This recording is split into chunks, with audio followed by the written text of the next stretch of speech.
Comme tous les ans, on a à chaque fois que cette journée contre l'homophobie dans le foot a lieu, à chaque fois on a les mêmes problèmes. J'ai presque l'impression que ça s'intensifie.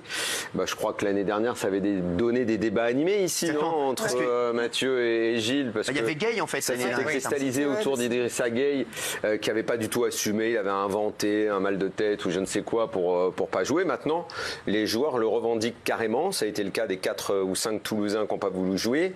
Plus du Nantais, donc il y en a de plus en plus. Alors, si on veut voir le bon côté des choses, on peut quand même dire que globalement, la très très grande majorité des joueurs ont porté le maillot, même si c'est à contre-cœur, même si c'est en disant qu'ils n'ont pas envie de le faire. L'important, c'est qu'ils finissent par le faire.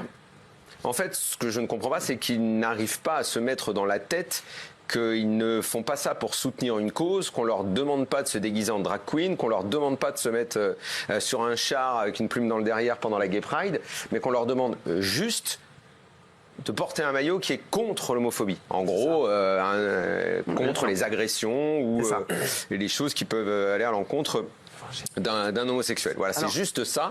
C'est lutter contre l'homophobie. Mais visiblement, ils ont du mal à comprendre ça. En fait, je ne crois pas qu'ils ont du mal. Je pense qu'il y a beaucoup d'hypocrisie. Ils font comme s'ils ne comprennent pas. Je pense qu'ils comprennent très bien.